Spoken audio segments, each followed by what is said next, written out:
Correspondence theory. Maybe life is one long flashback. Brettenbach.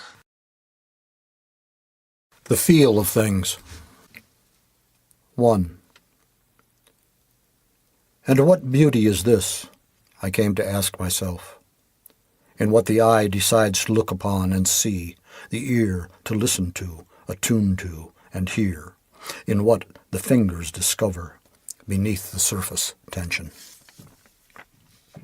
2. There is a sense in which the stars don't seem as far away as they did, now that I've come on the other side of these sky islands to miss the ones I never noticed then, rising too late or setting too early. The signs for cardinal and ordinal fire, for instance, on opposite horizons at sunrise and sunset, splitting the heavenly personality, the way they do this time of year in terrains even flatter than this. Whether or not the marmot wakes up to see in its own shadow, whether or not the freeze has let up. Venus and the crescent moon so bright in Scorpio these mornings, before the sun, it seems almost as if we didn't know better. We might, if we tried, touch them. But there is something to be said for the feeling attending these matters, these moments when the physical laws reason has taught us shrink back from normal consciousness, leaving the field to less conceptual realities. Celestial mechanics, mathematics, and physics can't pretend to understand, much less explain. Willing to forego belief in immortality, despite the intimations and images beamed out of the dark center as proof of some kind. And granted, it's hard to verify negatives. How do you know for sure, for instance, the one you love doesn't love you? The evidence for is circumstantial, skimpy, and otherwise suspect, the indications against legion. And longing always to be convinced that we, our individual selves, our personalities, persist. But short of that, still wanting some sense of what this life, this world is. Some understanding before we die of what this was all about. What might be taken for something like meaning, content, the things words purport to pertain to, without which meaninglessness. Except insofar as hands working toward some goal, keeping us from going nuts, is meaningful. 4. Coming of age on orange sunshine in sunny Southern California. Looking into the promised land, it was clear I'd never be able to enter, and no idea until then our commonplaces were pieties believed as simply as one and one. Evening out a road, laid down on a rough and tumble bed of rocks, held in place by pebbles and sand, pressed onto glinting crystals of the hardest mineral clay. Hard as long as the rain doesn't fall or the creek don't rise, and under that, turtles all the way down. Or, as our postmoderns say, mud and slush under the footings. Living proof that all we hold sacred, all that is that we give the honorific of belief, we hold only in the sense we hold a thought, or mood, or feeling, the instant or less we do, investing ourselves in one after another to keep the flood from breaking through again, swamping any hope of anything like permanence, coherence, or continuity, leaving us with little except the will to keep afloat, where all our givens have turned into pumpkins, and no longer able to kid ourselves into believing there's anything to the so-called real world when we get down to it. We're glad to forget what we were so taken with, when the veil stretched thin, the fabric distressed, let everything flow through unobstructed by attempts to understand. 5. Who am I to say sweetness and light are not the way? That conversing with plants, elves, sprites does not further? That received wisdom is not to be trusted, much less believed, as if we could know for certain there's any other kind. That ideas are not real things, but just in our heads, or that we should refrain entirely from placing faith maybe anywhere at all, but certainly less in man-made pleasures, contrived by head or hand to suit a wish, and less yet in what comes more from thought than inspiration, more from maps than accidents, luck, sheer serendipity, synchronicity, or mysteries in general, the unknown being a first and final cause of faith.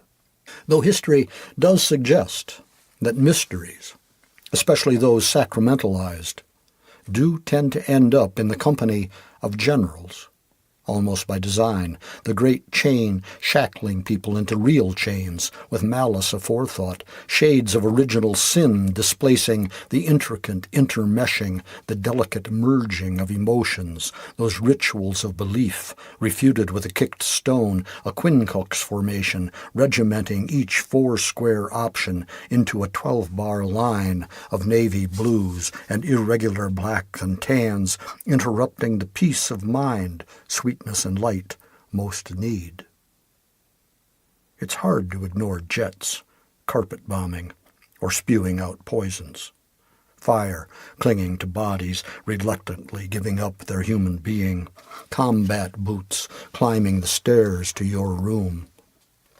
Hard to believe the light is not going out of the west, that the sweet, ripe flesh of that purple fruit we helped ourselves to, asking forgiveness after the fact, hasn't gone sour by now, half digested in our sluggish bowels, producing gas more foul than the fumes from below the omphalos the pythoness inhaled, prompting her to utter cryptic truths, not all of which can be said to be glad tidings, or even coherent, however numinous or otherwise meaningful they might be to the initiated.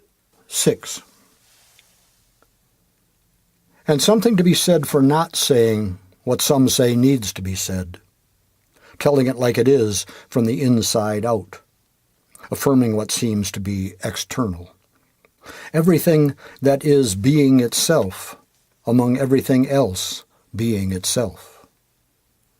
The myth of sin, for instance, a nasty story, not fit for bedtime, brought home to us by brothers and sisters suffering great pain from some neuronal disturbance in the brain that sentences them to fear and guilt and shame.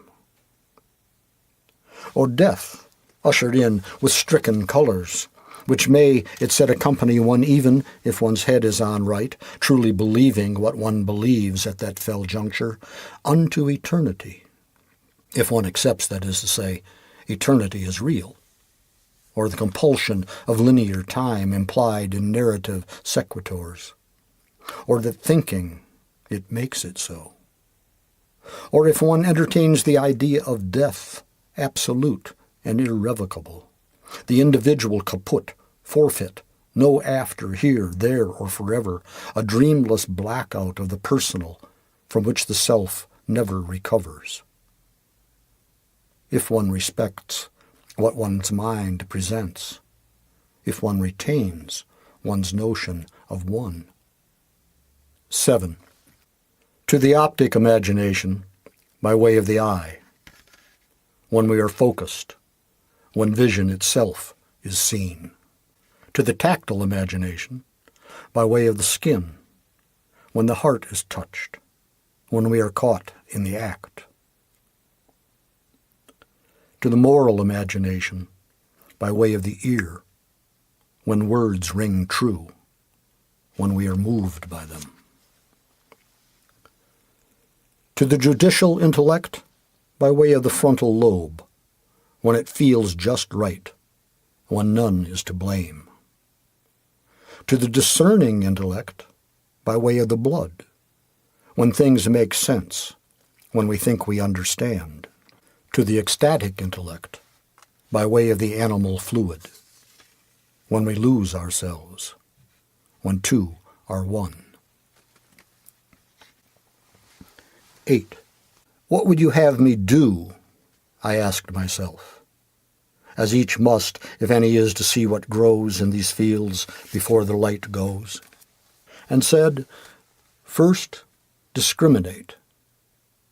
Distinguish that most beautiful, that in ourselves, which gives of ourselves, from that which in all absence of self-possession, wants, as lust wants, more than desire desires, as jealousy wants, what nurture, nature, nation, what having all the world cannot satisfy.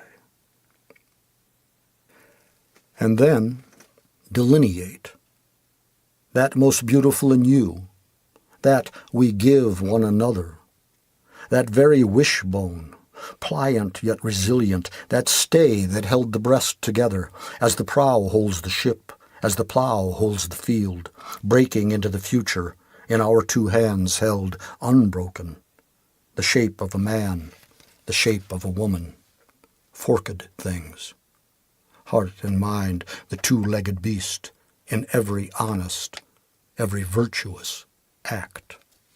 And then dedicate that we have come to understand as the earth understands, the soles of our feet by which we hang, heads blown in solar wind, lunar tides. What there is here, where up, down, forward, backward, in, out, now, then, dissipate.